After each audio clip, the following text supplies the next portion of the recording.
Olá, estamos iniciando mais uma edição do Painel Regional, o seu habitual programa de debate, sempre aqui, ao vivo, de segunda a sexta, na Santa Cecília TV.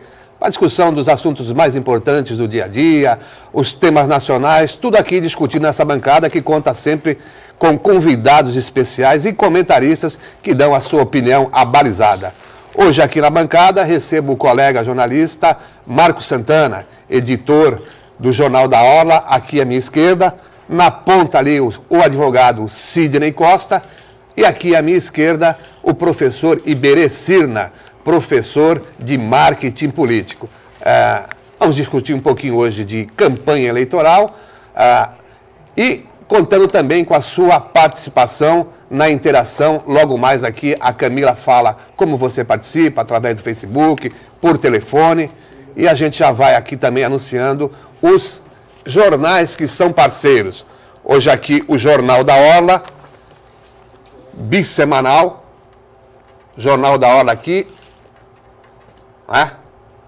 que eu passo para o Marco Santana e também ali para o Sidney Costa. Obrigado. E também aqui para o professor Iberê. E a gente já começa o nosso encontro de hoje, cumprimentando aqui o Marco Santana. Tudo bom, Marco? Tudo bem, seria um prazer, um privilégio participar do painel regional, um programa que já se tornou referência no debate das grandes questões, não só nacionais, mas locais, que afetam diretamente a vida do cidadão. Você deve estar estranhando a não presença hoje aqui do Edgar Boturão, o nosso âncora, mas ele teve um compromisso e amanhã estará aqui com a gente novamente. Lá na ponta, o Sidney Costa. Boa tarde, Sidney, tudo bom? Boa tarde, Heraldo Mesa. Hoje, eu sempre dou daquelas saudações republicanas, eu vou tolher isso e vou falar pela primeira vez, talvez com a maior segurança, diretamente ao telespectador. Porque a vida me reservou, senhores que acompanham o painel regional, um momento surpreendente, único, quase indizível, mas vou falar assim mesmo. Estou diante do meu professor de radiofonia e jornalismo, Heraldo Santos, agora no comando deste programa que trata dos interesses da região de maior audiência nas 9 cidades, quiçá além dela lá pelo YouTube, etc. Portanto, sei que a vida nunca me reserva coisas boas, mas hoje a emoção que eu estou sentindo tem que ser falada. É um dia muito especial para mim. E nele, cumprimento toda a mesa de inefáveis e indiscutíveis comentaristas dos interesses da região. Iberê, Marco Santana e a nossa jornalista Camila Loy, que quando eu ponho foto aqui da mesa na companhia dela, dá curtida lá, que nunca teve no meu Facebook. Por isso tenho que lembrar dela. Muito bem, contei um pouquinho a sua emoção, Sidney, que a gente vai ter bastante assunto para a gente comentar hoje. E agora eu cumprimento aqui o meu professor Iberê Cirna. Boa tarde, Iberê. Boa tarde, Heraldo. Eu estou aqui um pouco com os olhos marejados, porque eu vi o doutor, é uma coisa assim que me deixa emocionado, entendeu? Me perdoem, mas eu fico muito emocionado e feliz por fazer parte dessa mesa. Sempre é um prazer. Muito bem. E lá na ponta, a beleza e a inteligência de Camila Loy. Boa tarde, Camila. Boa tarde, Geraldo. Tudo bem com você? Boa tarde. Cumprimento ao Sidney Costa, o doutor Sidney Costa. Agradeço também pelas palavras, doutor. Também cumprimento ao Marco Santana e ao professor Iberê. Também boa tarde a você que está em casa. Muito boa tarde. Você pode participar do nosso programa por meio da nossa página no Facebook, facebook.com/Painel Regional TV, ou também pelos nossos telefones 3223-1120 e 3223-7676. Sempre à sua disposição para você deixar a sua participação aqui, o seu comentário, a sua pergunta, as suas dúvidas sobre os assuntos que são discutidos aqui na bancada. Olha só, a gente preparou uma pauta especial para a gente falar de eleição. Pode não parecer, mas esse ano nós vamos ter eleição. Não é? Mas antes, a gente tem alguns assuntos que não podem passar em branco. Por exemplo, pedágio no sistema Chieta Imigrantes passa de R$ 23,00 para R$ 25,20 a partir da meia-noite de hoje. Quer dizer, com o aumento da tarifa do pedágio, eu acho que agora os usuários vão ter mais segurança nas estradas. Será que é isso mesmo, Santana? Infelizmente não, né, Heraldo? O que chama muito a atenção é que a concessionária, ela meio que, ela nunca vê o lado do usuário, né? Apenas os seus direitos, né? Os seus deveres, ela deixa de cumprir. Então, eu acho que chama muita atenção também o fato da agência reguladora, que é a Artesp, que deveria fiscalizar a prestação do serviço, que já é caro para o usuário, também faz vistas grossas com relação à infraestrutura que a concessionária oferece para os usuários. 25/20, Sidney Costa. Vai melhorar, né? Olha, Heraldo, você já traz essa pauta para a abertura do programa. O programa que tem também responsabilidade com o telespectador que vai ver a reprise, não vai assistir nesse momento. Que é o que trabalha na capital, um grande número de santistas que trabalham na capital, usam aí a imigrantes. Já houve até o transporte alternativo, mas houve um problema lá que o Kassab criou, isso hoje está bastante esvaziado. Preferem hoje a carona solidária e o seu próprio veículo. De qualquer maneira, Heraldo, não podemos atribuir esses aumentos que não é consultada a sociedade, é imposta, a taxa, a essa sociedade que já cobrou isso várias vezes do governo estadual para que explicasse esse valor, já que está recorrente a falta de segurança nesse pedaço da Anchieta até o início da serra. Você sabe do que eu estou falando, de morte, de assalto com latrocínio, etc. E em todas as oportunidades que a sociedade cobra isso, monta-se lá na Lesp uma CPI. Quem vai presidir a CPI? Sempre um dos apoiadores do governo. Na última vez foi o Bruno Covas. Nem se falou mais na CPI. E não se apura para que a sociedade tenha com clareza porquê dos aumentos. Assim como agora aconteceu recentemente, Heraldo, com o problema da merenda. A CPI não abriu, porque os que apoiam o governo entenderam que isso é caso do Ministério Público. Então, tem algumas caixas pretas hoje, dentro do estado de São Paulo, que a sociedade reclama, mas os seus representantes, e aí nós vamos estar falando de eleições já, que estamos em tempo de voto municipal, mas também temos que ter vigilância. Esses representantes que a gente coloca na Leste, hoje tem dois lá que representam a região, Caio França e o Paulo Correia, votaram contra, por exemplo, a CPI da merenda. E se abrir outra do pedágio, também não vai dar em nada, como em outras oportunidades. Portanto, mais uma vez, a sociedade vai ter que engolir esse aumento, sem segurança nesse trecho até o início da serra, com os problemas de muitos que têm que ir à capital, e eles fazem a sua parte quando abre CPI, os representantes nossos não condizem com a necessidade. É isso. Muito bem.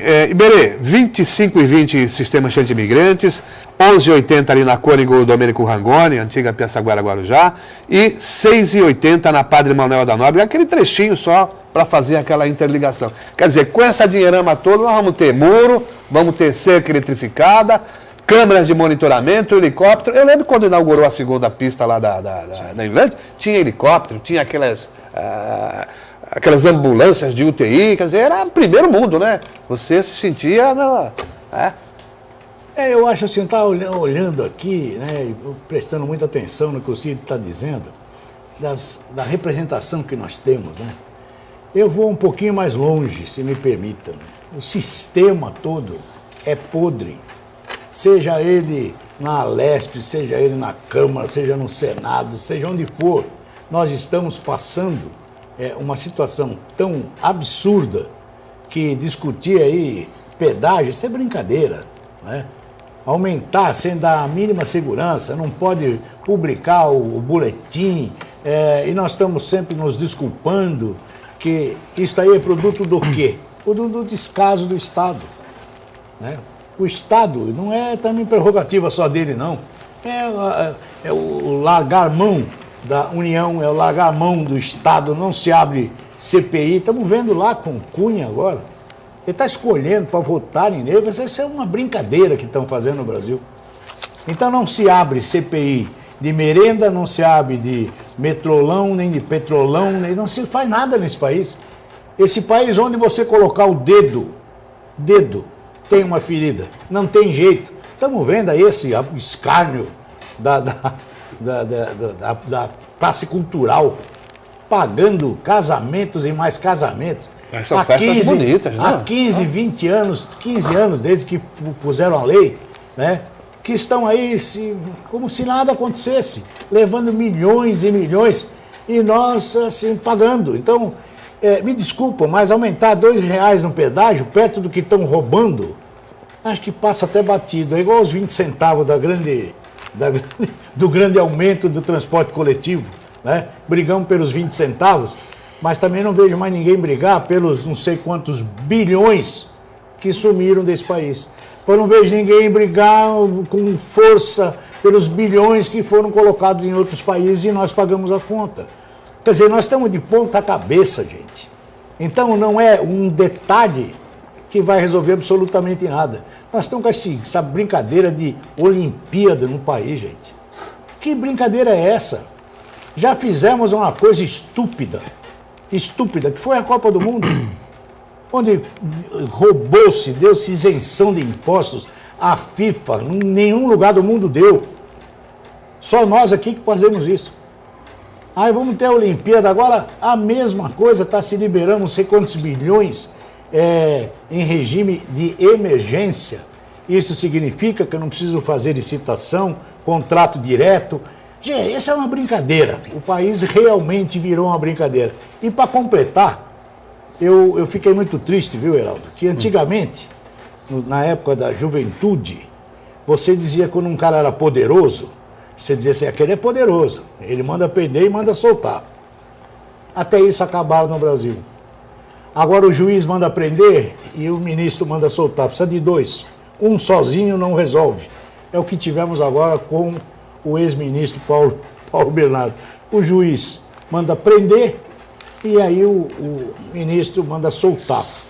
Então nós estamos numa brincadeira que ou o país passa limpo todo esse sistema político, ou nós vamos ter que amargar isso por muito tempo. A gente só não pode esquecer o seguinte, o aumento foi de R$ 2,20, mas de 2,20 e 2,20 são milhões de pessoas que passam ali. Sem dúvida. E ainda nessa esteira de pequenos valores, você citou aí o Paulo Bernardo, que é acusado daquele grande golpe contra os aposentados naqueles chamados empréstimos consignados. Era R$1 apenas. Agora, você multiplica isso pelos milhões de aposentados que estão endividados e tomaram esses empréstimos, quer dizer, a coisa vai numa crescendo a níveis estratosféricos.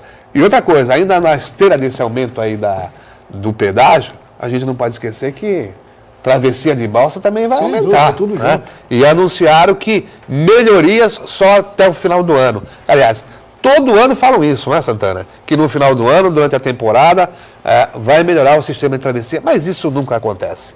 Enquanto isso, a solução definitiva, que é a ligação seca, nós continuamos acompanhando como se fosse uma novela mexicana, né? Agora a novela é novela turca, né? Então, enquanto isso, os políticos acabam discutindo, se envolvendo em discussões vazias. O governo do Estado apresenta projetos sem nenhum diálogo com a sociedade. Por exemplo, esse projeto, essa ligação seca do túnel sob o canal do estuário, todas as partes interessadas, as prefeituras, a autoridade portuária, que é a maior interessada, reprovou esse projeto e ainda assim é o projeto que está em vigor ainda, que agora está parado porque você é faraônico e não tem verba. E custou uma fortuna, só o projeto, né?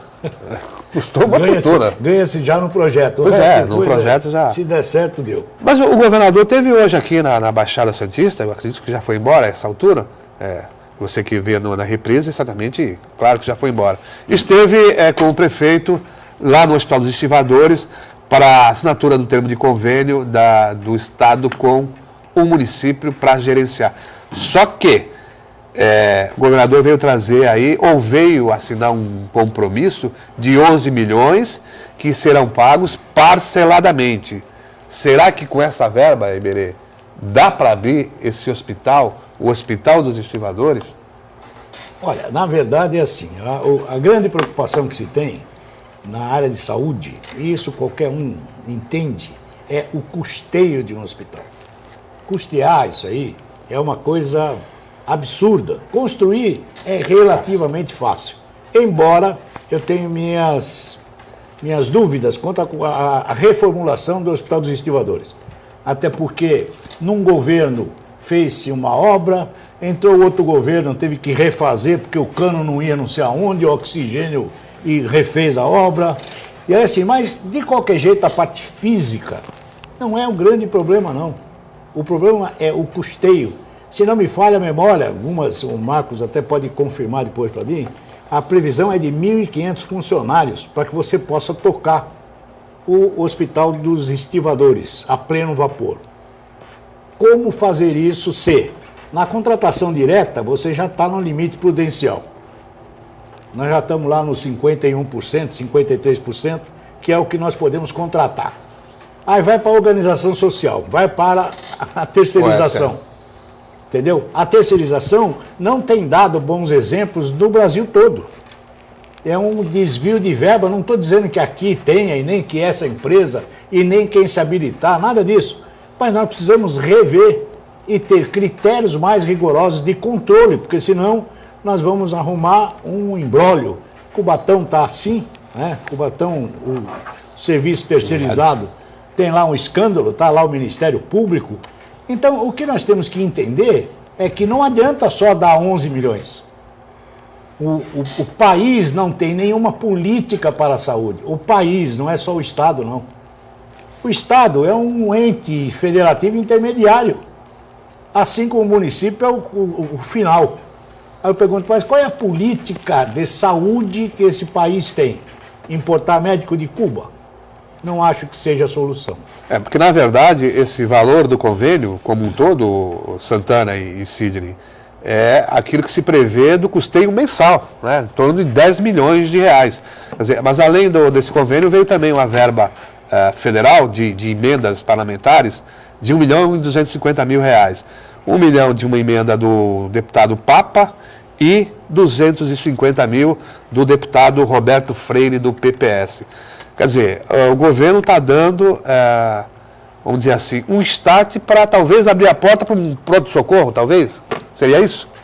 A grande dúvida é o funcionamento em si do hospital. Como o Iberê observou muito bem, uma coisa é fazer a obra física, outra coisa é a estrutura em si, além do mais porque a demanda por essa unidade de saúde, que é muito importante para a nossa região, ela tende a aumentar. Então não adianta o prefeito agora começar a apenas abrir para inglês ver, quando na verdade a população vai procurar esse serviço, né? Então eu acho que é muito importante as lideranças políticas da região, principalmente nossos deputados federais, fazerem pressão junto ao Ministério da Saúde, junto ao governo federal, para que a tão sonhada verba, a tão prometida verba para o custeio seja liberada. O deputado federal Beto Mansur, que se diz muito próximo do presidente em exercício, que chama de Michel para cá, Michel para lá, inclusive o Beto Mansur, ele gaba-se de ser tão próximo que ajudou, que ensinou o presidente em exercício a mexer no WhatsApp, que o Michel Temer, ele mandava telegramas para avisar os seus ministros, os seus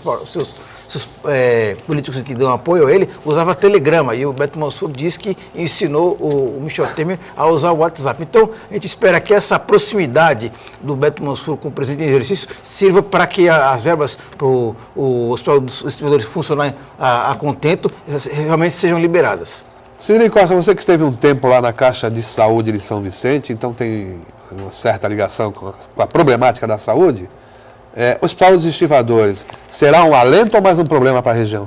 Então, Heraldo, legal até que você fez menção disso, que eu vou mandar um abraço ali à família lá da Caixa, estamos lá ainda atuantes, o superintendente atual, o doutor Haroldo Fábio Genaro, um gentleman. Lá a família do Expedito, a dona Maria Zélia, a Vera, a diretora administrativa, temos lá agora um controlador interno que atua junto comigo, o doutor Tiago, enfim, a família da Caixa que eu tenho convivência, um abraço.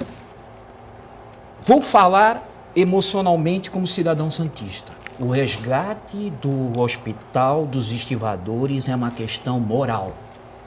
Quando ele foi criado, com subvenção do salário do estivador, que tinha uma condição profissional muito diferenciada dentro da cidade, hoje isso acabou, não havia problemas. Foi referência aí e chegou a disputar em leitos até com a Santa Casa. Você sabe disso, Heraldo, você acompanhou muito bem isso. Batalhas políticas e com incongruentes jurídicos fecharam o hospital. E a partir dali veio depois o Instituto Gestor, etc., e tentaram abrir. Não interessa o que está acontecendo agora. Vamos apagar o passado. E é um resgate moral. Parabéns ao prefeito Paulo Alexandre por todo esse esforço. Parabéns ao governador Geraldo Alckmin, que já está enviando verba. Parabéns aos senhores deputados que mandaram verba, porque é um resgate moral da cidade. O Hospital dos Estivadores tem de voltar a funcionar. É o meu sentimento de santista. Só isso. Bom, o governador também inaugurou aí no Morro São Bento mais uma unidade do Bom Prato. Pelo menos isso é bom, ou não? Alimentação para a população? Isso devia ter mais uns 300. Pelo pé que está indo de número de desempregados e a inflação... Estamos batendo em 11 milhões e meio, né? Então, mas aumentando esse número aí, o Bom Prato vai passar um ótimo prato, viu, gente? Já vai estar a fila aumentando, porque o emprego não se inventa de uma hora para outra. Esses quase 20 milhões que estão desempregados não arrumam com facilidade uma recolocação e, lamentavelmente, quando começa a apertar muito, dinheiro não se fabrica. Então, se tiver um bom prato em cada bairro, vai ser um ótimo prato, viu? Porque vai ter muita gente precisando desse bom prato. Isso é lamentável. É o fim que levaram esse país. Tá certo, nós vamos fazer um pequeno break e a gente já retorna daqui a pouquinho. Muito bem, já de retorno. Camila, participações aí dos telespectadores? Sim, vamos a elas. Deixa eu chamar de Boturão. Sim, Geraldo. Temos a participação da Andréa aqui, que ela fala sobre o aumento do pedágio nas rodovias aqui da região. Ela diz assim: Ecovias desrespeita nós, moradores da Baixada Santista. Aos domingos, para descer a serra, só temos a rodovia Anchieta. Disseram que este aumento é para a segurança na via, mas somos nós que vamos custear. Ganham bilhões anualmente para a prestação de um péssimo serviço. O mais incrível é que nenhum dos nossos deputados eleitos e vice-governador questionam os disparetes desta concessionária. Talvez porque o carro oficial não pega pedágio. Tem toda a razão a Andréia, né, nossa telespectadora, porque eu lembro que na campanha anterior para o governo do Estado, o PT levantou a questão dos pedágios e queria uma CPI, essa coisa toda. O Alckmin falou que ia abrir, que ia rever e tal. E, na verdade, não se mexeu nada. Continua esse contrato leonino aí com a Ecovias e faz e desfaz aí a ponto de hoje, até os boletins de ocorrência estarem sob censura, professor Iberê, nem da ditadura. Então, mas nós temos que também lembrar, temos hoje Márcio França, vice-governador, e um dos maiores gargalos da ideia da Imigrantes é o final dela, que de 4 pistas passa para uma. Exatamente. E não se resolve para o litoral sul, né? Se você olhar Imigrantes, nós vamos lá, até a Ponte Estaiada é uma belezinha, hein? Passou dali para frente, é uma pista. E nós temos lá, isso é uma discussão antiga, atravanca todo o litoral sul, não adianta Praia Grande está ampliando, fazendo lá seus viadutos, nada disso. Nós temos um pedaço altamente perigoso, que é aquele pedaço de São Vicente, não pelo município, mas que não consegue se duplicar. Então fica uma sugestão aqui, o vice-governador que conhece esse problema como ninguém, que pelo menos ali a gente tenha que dar um pouquinho mais de fluidez ao tráfego. E ao mesmo tempo, quando você dá fluidez ao tráfego, você diminui a insegurança. Exatamente. E aí começaram a construir ali os viadutos, ali naquele trecho de São Vicente, né? Mas ainda falta alguma coisa. Mais participações, Camila? Temos a participação aqui do Jurandir Pereira. Ele diz assim: não temos neste país uma gangue, quadrilha, temos isto sim uma máfia que o PT preparou durante todos esses anos, né, no poder, introduzindo no STF aqueles que os apoiariam. Aí pergunto se vocês sabem disso, alguma coisa a respeito disso. Na verdade, não é apenas Se me permite, seria muito bom que os problemas do Brasil fossem apenas do PT, porque a gente tiraria o PT, ficaria tudo uma maravilha. Mas, infelizmente, o sistema político brasileiro está contaminado, não é de agora, é histórico, apenas está se agravando com o passar dos anos. E agora, com uma atuação mais enérgica do Ministério Público Federal, da Polícia Federal, de outros órgãos de fiscalização, Tribunal de Contas, agora começamos a perceber as grandes atrocidades que têm sido feitas com o patrimônio público. Basta lembrar, por exemplo, eu acho que isso é mais em função do aperfeiçoamento da atuação dessas instituições do que responsabilizar apenas a atuação de um partido político. Porque, por exemplo, os mesmos envolvidos que na Operação Lava Jato são os mesmos protagonistas, os mesmos personagens do Banestado, um esquema de fraude que operou há mais de 10 anos, quando o governo era do PSDB, e resultou num prejuízo ao erário público muito maior, de centenas de bilhões de reais, e deu em nada. Então, quer dizer, eu acho que o brasileiro ele tem que começar a perceber que houve realmente um avanço, mas é muito pouco ainda. Precisamos apoiar as nossas instituições, fortalecer o direito ao voto, né? Votar com consciência, para que essa mudança continue. Na verdade, dos 30 e poucos partidos aí, a gente não pode apontar apenas um, porque se for verificar, desde aquele miudinho que talvez ninguém saiba que exista, também tem gente lá envolvido em denúncias graves e investigações que estão correndo lá pela Procuradoria-Geral, pelo Ministério Público Federal, enfim, de coisas dos malfeitos, segundo a ex-presidente, a presidente afastada, que quer retornar. Mas aí é assim, o que nós estamos aí, Marcos, você tem acompanhado, eu toda vez que participo digo que a política nacional tem um telhado de vidro. A política. Atirou pedra, seja que partido for, vai estar cavocado lá. Hoje em dia, o nego fala assim, eu dou risada porque aquele que era presidente da Câmara, como era o nome? Que foi defenestrado lá por causa de um cheque de 10 mil reais. Severino? Severino Cavalcante. Isso. Perdeu o cargo, porque ele cobrava 10 mil reais do cara da cantina. Da cantina, lá, isso, do restaurante. 10 mil reais, gente. Ele está lá, não sei onde é que ele se enfiou. Severino chegou a ser presidente por um dia, não foi? Presidente, levou um avião presidencial lá para a cidade dele. Pousou na cidade de Natal. Isso. Festa, banda. Então, assim, não adianta, não é um partido político. Nós estamos vendo, mais do que nunca, é que a política precisa passar uma régua nisso. Nós precisamos repensar esse processo todo. Senão não vai adiantar. Nós estamos trocando 6 por meia dúzia, depende do foco. Professor... Agora, nós estamos falando em Minas Gerais, né, que a origem, o ponto de partida, né, do mensalão começou lá em Minas Gerais, aprenderam Exatamente. lá, depois fizeram a nível de Brasil. Professor, a situação é mais grave ainda, que se fosse apenas o PT, se fosse só a classe política, já estava... Solucionado, né? Já era suficiente.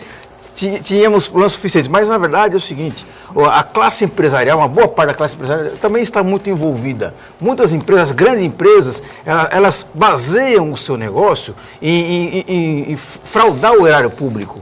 Por exemplo, a Operação Zelotes, que está apurando aí um desvio, um esquema milionário, bilionário de sonegação fiscal, tem participação das maiores empresas do país, né? Os contratos com o BNDES, empresas que teriam capital para poder fazer investimentos, foram buscar investimento subsidiado e por aí vai.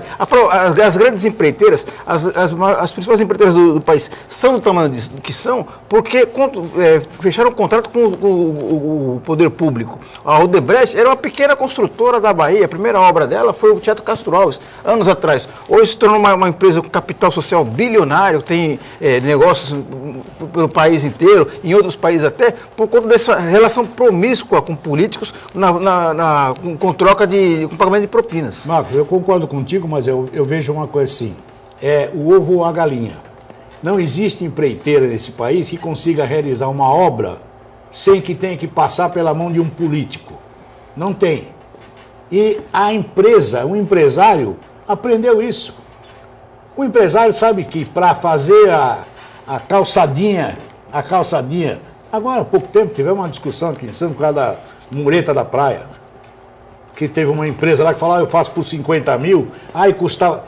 Veja, a estrutura de negociação já está montada, gente. Então, empresa nenhuma neste país, nenhuma, sabe que fazer obras para o serviço público sem conversar com o político, não faz.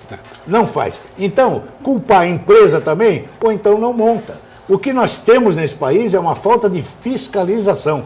Nós temos uma impunidade. Esse é o grande problema. Não, professor, se o senhor me permitir, vou discordar do senhor pelo seguinte, porque parece que do jeito que o senhor fala que a empresa só vai sobreviver se ela fizer contrato com o serviço público, quando não é verdade. Na verdade é o seguinte, na minha opinião, a empresa ela é corresponsável, ela é tão corrupta quanto o político que ela está comprando. Por exemplo, temos um empresário, Ricardo Sendler, que ele fala o seguinte, olha, faz mais de 20 anos que eu não faço contrato com o serviço público, eu tenho essa opção.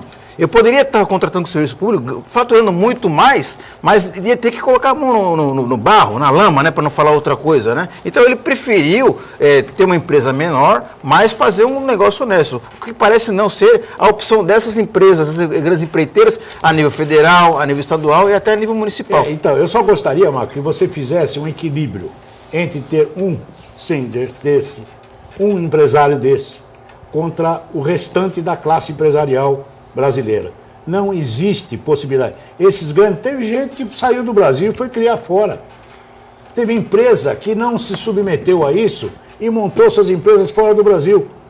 Em alguns outros países onde não existe descaradamente o que existe no Brasil. Nós tivemos aqui o maior criador de gado foi embora para a Austrália. Por quê? Para que ele vendesse e participasse, tinha que. Ele não quis. Como não quis esse que você citou. Agora, o que nós temos assim, é uma contaminação. A empresa não pode montar. Ela sabe que para fazer grandes obras, ela vai ter que sentar com um político. O político, por sua vez, sabe que ele detém a caneta para dizer, olha, ou, né, conversa comigo ou não vai fazer. Então eu pergunto, esse é o que nós temos que passar a régua nesse país. Ou nós temos que ter instrumentos mais contundentes para acabar com essa impunidade e ter um sistema de controle um pouco mais rígido, uma transparência um pouco maior. Senão não vai ter jeito. Marcos Santana, tem um telespectador que concorda com você, a Maria José do Boqueirão. Ela disse que apoia o seu posicionamento sobre as corrupções, né, do país, que você estava comentando agora há pouco. Bom, de fato, contratar com o poder público é muito complicado mesmo. Tem empresa, por exemplo, o poder público ele se dá o direito, né, e isso é contratual, é legal, de atrasar durante 3 meses. Quer dizer, se você ficar sem receber durante 3 meses, se você não tiver uma boa estrutura, uma sólida estrutura financeira, você realmente quebra. Aí, realmente... Tem toda a razão também o professor Iberê quando diz que o sistema está totalmente contaminado. É difícil apontar quem é o verdadeiro culpado. É uma relação promíscua que vem se... e a gente viu agora, né, na Lava Jato e em outras investigações aí das autoridades. Gostaria aqui de mandar um abraço aqui de toda a equipe aqui do painel regional para o médico veterinário Eduardo Filete, que hoje recebe o título de cidadão emérito lá do município de Peruíbe. Um grande abraço, Filete, também comentarista aqui do painel regional. Bom, a pauta principal hoje aqui, professor Iberê, é campanha eleitoral, eleições 2016. Eleições que serão realizadas, eleições municipais que serão realizadas no dia 2 de outubro. Parece que não vai ter eleição, professor. O que está acontecendo? Pode até ser, ué. Entendeu? Do jeito que nós estamos caminhando aí, tudo é possível nesse país. Absolutamente tudo. Para aqueles que hoje têm certeza, como tinham alguns atrás, que o impeachment estava garantido, hoje tem muita gente que já diz não. No país, ele está passando uma turbulência tamanha que eu não garanto, não ponho minha mão, não aposto minhas fichas todas, que nós teremos eleições. Vai depender do desenvolvimento e do desempenho, entendeu? Da classe política. Não se sabe qual é a reação que nós vamos ter. Então, tudo isto está meio embrulhado. Rezo todas as noites para que tenhamos eleição, que é o único instrumento capaz de mudar essa regra toda, esse desastre todo que nós estamos colocando aqui. Então, mas eu ainda não sou tão otimista, não. Acho que nós passamos um período extremamente turbulento, extremamente delicado o país. As instituições delicadas, né, estão todas elas estremecidas, corruptos em seus comandos. Esta coisa me deixa muito preocupado. Não sei até onde vai. Então vamos esperar, mas eu rezo para que tenhamos eleição sim. Aliás, nesse sentido, Santana, o ministro Gilmar Mendes, do TSE, manifestou preocupação em relação à falta de recursos até para a realização das eleições. Não sei se essa questão já foi sanada, se houve aí a garantia de que o custeio dessas despesas para as eleições serão naturalmente cobertos aí pelo Tesouro. Na verdade, quando o ministro se manifestou, todo mundo sabe que o ministro Gilmar Mendes, no governo da gestão da presidente Dilma, ele era o líder da oposição no Supremo, né? É o Tucano? Ele era da oposição, não o Tucano, ele era da oposição. Apesar dele tentar uma vez ser candidato a governador do estado natal dele, pelo PSDB, ele chegou a anunciar que se filiaria para disputar uma eleição, ele acabou seguindo pela carreira jurídica, né? Mas parece que com essa mudança de governo, né, que agora o presidente em exercício Michel Temer, ele não se manifestou nesse sentido. Então, quer dizer, parece que essa questão está solucionada e teremos recursos para as eleições. Agora, eu gostaria de tocar nesse assunto aí, parece que não vai haver eleição. Isso aí, acho que uma boa parte da explicação disso daí é um efeito colateral dessa série de escândalos a nível nacional que estamos vendo, uma série de denúncias, o processo de impedimento da presidente Dilma, que acabou, esse noticiário nacional acabou esmagando a discussão dos temas locais, né? A questão do buraco da rua, né? Para a gente deixar da questão da policlínica, da questão da mobilidade urbana, esses assuntos praticamente desapareceram do debate político local, né? Que é um grande prejuízo, porque os vereadores na Câmara parece que estão mais preocupados em discutir as questões nacionais do que discutir os temas locais que afetam diretamente o cidadão. Outra coisa também é que essa campanha desse ano vai ser muito mais curta, inclusive no horário eleitoral gratuito na televisão, quer dizer, menos tempo para se discutir os assuntos locais. E outra coisa que também favorece que essa campanha seja muito mais morna que as demais é a mudança na regra do financiamento eleitoral, né? Os empresários, além da série de denúncias de escândalo de Caixa 2, os empresários estão muito mais temerosos em ajudar as campanhas dos políticos. Também as regras mudaram e acabou com o financiamento empresarial por dentro, né? Então, quer dizer, isso daí vai acabar afetando diretamente a qualidade da campanha eleitoral em si. Vamos fazer o segundo intervalo e a gente já retoma aqui com esse tema também das eleições municipais em todo o país. Muito bem, estamos de retorno para o terceiro e último bloco do painel regional. Camila, mais participações? Sim, Uriel Vilas Boas deixa uma sugestão aqui perguntando que tal uma reforma política onde o voto fosse no partido e não no candidato? Eu tenho as minhas dúvidas, eu gostaria de ouvir aqui a Camila. Bom, primeiro que nós temos assim uma filiação partidária extremamente pífia no Brasil, não chega a 10% do conjunto eleitoral. Então nós precisaríamos primeiro ter a participação para depois pensarmos em partido. Os partidos, lamentavelmente, é uma ideia muito avançada, viu, Uriel? Mas os partidos, primeiro, têm que perder seus coronéis, têm que agregar mais pessoas, entendeu? Isso também já faz parte um pouco do voto distrital misto, que prevê até a votação em lista. Mas ainda eu acho que é muito incipiente a participação política dos partidos no conjunto eleitoral. Mais participações, Camila? Sim, temos a participação do Valdomiro Trento. Ele parabeniza todos que falaram da recuperação do Hospital dos Estivadores aqui no programa e diz que a ausência do eleitor na hora da eleição, o hospital recupera sem dúvida a história. Povo que não conhece a sua história perde a identidade. Nas eleições, o eleitor precisa saber em quem votou e em quem irá votar. É isso que devemos ter nas próximas eleições. Muito bem. Sidney Costa, o que é que pode e o que é que não pode nessa eleição? Quer dizer, parece que o candidato tem que viver escondido. Como é que é isso? Desde ontem, por exemplo, não pode mais participar de programa de televisão, exato, programa de rádio, enfim. Diminuíram esses prazos. Mas olha, eu bati aqui o tal dos segredos do liquidificador, lembrando o Cazuza, e vou voltar lá no Jurandir, cara, por causa da questão da máfia, porque todos vocês defenderam de forma precisa o que vem acontecendo e hoje o programa é um retrato do que é o Brasil.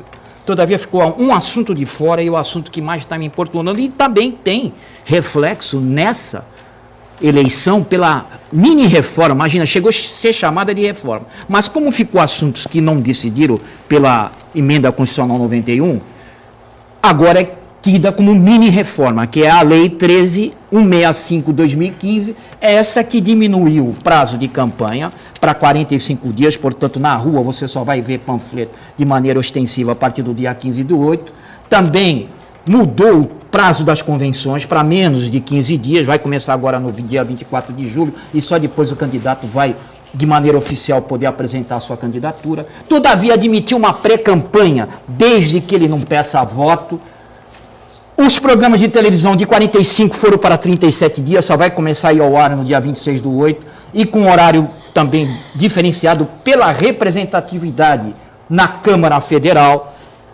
A ausência de possibilidade de doações da campanha pelas pessoas jurídicas, o que já vem fazendo aí uma engenharia de como se consegue dinheiro para a campanha, sem ser diretamente com o recibo da empresa. Portanto, são misturas, mix, que vem sempre pela legislação, a legislação que tem na Constituição Federal de 88 a sua regra máxima.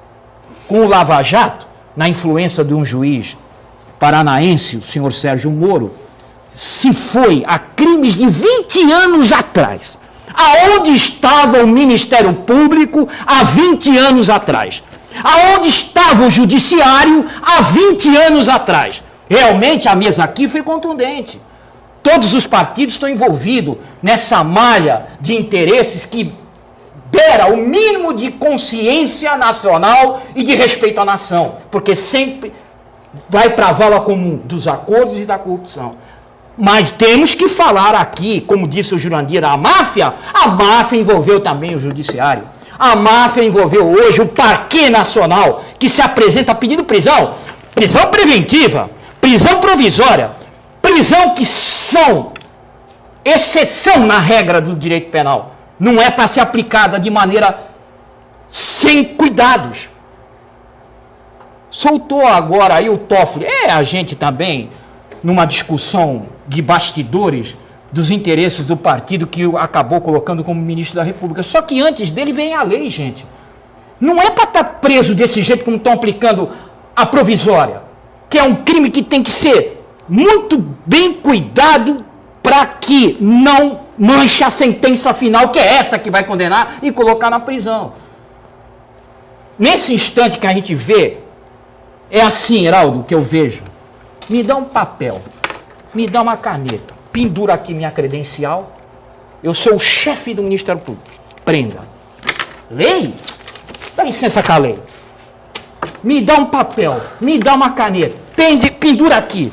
Presidente do TSE, resolução, 45 dias para apresentar uma campanha. Lei? Então, meu amigo, quando a gente chega nesse ponto, veja bem, estamos também numa situação em que o cidadão, olha, eu vou ter que fazer uma reflexão rápida aqui, estou até me dominando, porque já me deu essa verba, eu tenho essa ira santa, na última vez você já falou hoje que se eu fizesse repetir a última vez, você ia cortar o microfone. Então eu estou tomando muito cuidado para não entrar na ira santa. Na última vez eu falei do regime eleitoral americano, fui parado na rua, Ciro, tem certeza que as coisas que você falou lá? Olha, então, debati com esse pessoal, Mário de Barros Pinheiro Júnior, parou 1 hora comigo na rua, eu tive que levar isso para o Facebook, ensaio de 4 capítulos, para explicar como é o sistema eleitoral americano, o menos democrático que existe no planeta. Está lá, estudo que eu faço desde o ano de 2008. Pois bem, ao Elton, o corretor, o Xadá, que está sempre comigo, que a gente debateu muito, e ao Elie. O Elie, Heraldo, é um empresário que eu conheci no começo da minha carreira. Naquela época, não havia esse patrulhamento social condenatório. E quem se apresentava com interesse de ver a cidade progredir, a cidade só se progride com empresários que tenham envergadura, que lutem, que façam justos negócios, que dê oportunidade de emprego. Naquela época, quando você se apresentava assim, você tinha apoio, Heraldo. A cidade era da gentileza, a cidade era da caridade. De repente, as torres fizeram uma fronteira e hoje há uma competição de grandes metrópoles, de cidades dessas, de disputar selvagemente espaço. E ele comentou recentemente lá no Facebook a minha participação no programa de maneira muito, muito significativa, de que falo pelo telespectador, é nesse sentido que eu estou querendo falar aqui. Então, vai um abraço para ele lá da Orly Transportadora, e ele também agora entrou no mundo do entretenimento para aproveitar ali a Rua 15, me convidou lá para ir na Cadillac Disco. Eu falei, ele... Você está muito festivo. Eu quero saber o seguinte, Sidney Costa. Nós estamos em crise. Então, para vocês, Elie, telespectador, Jurandir, a máfia introduziu no país assim, uma laranja podre. Você na sua casa fiscaliza. Se você é bom pai, atuante, proativo, fiscaliza seu filho, a economia da sua casa. E para isso a gente vota nas autoridades de controle, para que eles fiscalizem. A história que hoje se apresenta pelo Lava Jato é de mais de 20 anos, de um judiciário inativo e que agora aplica a lei assim. na pena, não lendo a Constituição e não praticando o Código. Não sei onde vamos chegar com isso, porque a sociedade está desperta, mas é o que vem acontecendo, em complemento a todos que os senhores, mesa de professores, aqui eu sou aluno. Mas eu quero saber o Iberê seguinte. e Marcos Santana já falaram tudo do retrato político do Brasil, mas não deixa o judiciário de fora, não. Tá, mas... Era o órgão de controle. Aconteceu o que aconteceu porque falhou. E hoje o Sérgio Moro está com uma andorinha que faz verão, hein? Não sei até quando também. Mas, Sidney, o pré-candidato hoje, o candidato, ele pode pedir voto, ele pode fazer comício ou não Então, pode? aí que tá, Heraldo. Ou tem que esperar a convenção? Escreveram lá e jogaram ali no chão. Pré-campanha, Heraldo. O que quer dizer isso? É antes da campanha oficial. O que tu faz em campanha? Que não seja pedir voto. Não. Pedir voto, não. Faça reuniões domiciliares e fala assim, apoiem-me. Isso é muito boiola, gente. Ninguém vai fazer isso. Candidato tem compromisso sério com o eleitor. Vai ficar medindo palavras. É a situação que nós estamos vivendo hoje, Geraldo. Não pode pedir voto, professor? Desculpa, eu vou ter que tirar o óculos. Eu fico com os olhos marejados toda vez que o Sidney fala. Eu fico assim, emocionadíssimo. É uma coisa maluca. Então é assim, a minha preocupação agora vou pro óculos, senão não enxergo nem quem está segurando a câmera. Aí assim, a preocupação, Sidney, vai mais longe. Eu concordo com tudo aquilo que foi colocado no judiciário. Vocês são na área do direito, sabe que enquanto não for revisto o 5º Constitucional, nós não vamos mexer em nada. Mas eu vou mais... A lei eleitoral hoje é revolução, como o Sidney falou, é pancada do judiciário mesmo. Então, aí a minha preocupação... preventiva, né? A minha preocupação qual é? O que é que fizeram com a eleição? O ato da eleição é um direito do cidadão. Transformaram esta brincadeira num dever. Quando deveria ser uma festa, uma eleição, exatamente, Iberê, virou um funeral. Exatamente. Eu não posso fazer absolutamente nada. Já nós vamos ter uma eleição de uma semana. Pega o telefone, liga para a família, votar em você, é o máximo que pode fazer. Não, deixa eu falar. Isso é brincadeira. Peraí, mas pode falar isso? Não fala, já sei que eu vou votar em você. Aí qual é a preocupação? Nós não vamos renovar porque ninguém dá tiro no pé. Pois é. Não vamos mudar. E vai mais uma coisa, viu? O doutor Sidney gostaria que depois estudasse isso com carinho. Há pelo menos alguns 30 anos, nós só temos políticos por objetivo. Deixamos de ter políticos por consequência. Entendi. O que é um político por consequência? É aquele líder comunitário, exatamente, é aquele que está voltado à sua região, que por consequência vai se transformar num político. Há 30 anos ou mais, nós só criamos políticos por objetivo. Eu quero ser político porque aquilo é uma máquina que não falta dinheiro, vou ter poder, vou empregar minha família, arrumar escola para o vizinho, entendeu? Vou me dar bem. Então nós não temos mais políticos por consequência de vida. Isto é triste. Falo e aproveito para o senhor mais velho da mesa. Nessa linha, Santana, só acrescentando, e você conclui o seu raciocínio, quem já é vereador, quem já ostenta, sai na frente.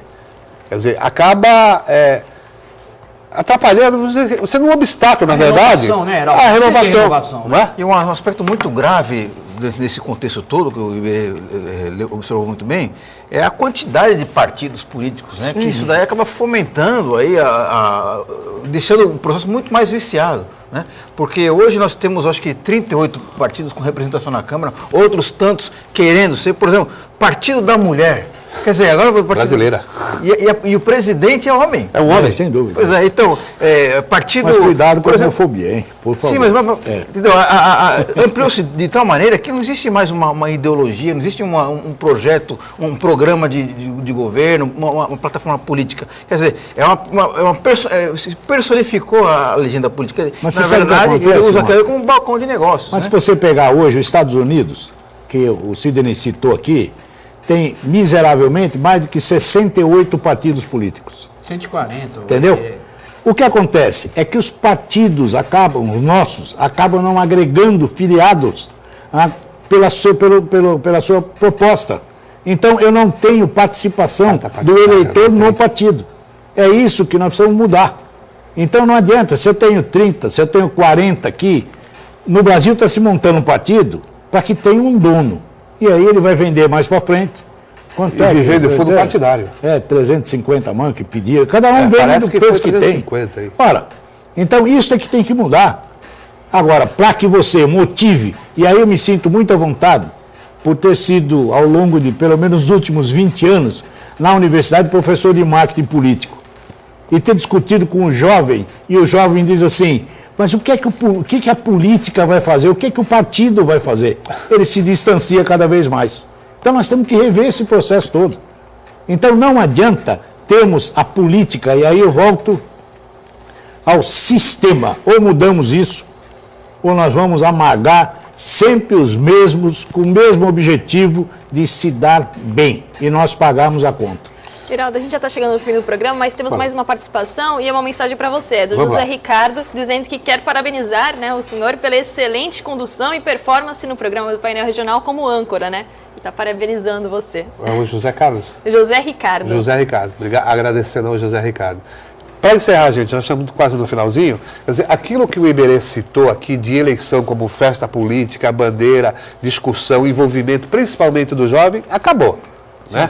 Nós vamos ter eleições de velório hoje. Com certeza. Eu lembro muito bem a alegria das bandeiras no dia da eleição. Isso tudo acabou, não pode mais. Você não pode conversar. Você não pode juntar mais do que 5, que é comício. Eu tenho estudado uma solução para isso e ela é fácil. É o voto distrital puro, nada de misto. Voto distrital puro que limita as regiões. Portanto, só sai 1 ou 2 candidatos por cada região. E a cláusula de barreira, a partir desse próprio fundo partidário, que é dinheiro que sobra de campanha e vai para lá e aí vem mais um percentual que a União dá. Quem tiver melhor representatividade pega a maior parte do fundo como é hoje. Por exemplo, agora mesmo, quem pegou mais foi o PMDB, 18 milhões para essas campanhas, lá no fundo partidário. E ele vai trabalhar com isso. Não tem dinheiro de ninguém, doação pessoal, nem física, nem jurídica. Vai trabalhar com isso daí. Isso é uma tremenda cláusula de barreira. Quem tiver melhor condição de desenvolver o trabalho, vai apresentar seus melhores candidatos. O plano é esse aí. Distrital puro para sair 1, 2 candidatos por cada região, não mais que isso. E a causa de barreira a partir do próprio fundo partidário que já existe. É isso. Muito bem. Certamente nós vamos voltar a esse tema, a essa discussão, mas chegamos ao final desta edição do Painel Regional e contamos com a assistência de todos vocês a partir de amanhã com o Edgar Moturão aqui no comando. Boa tarde e boa noite a vocês.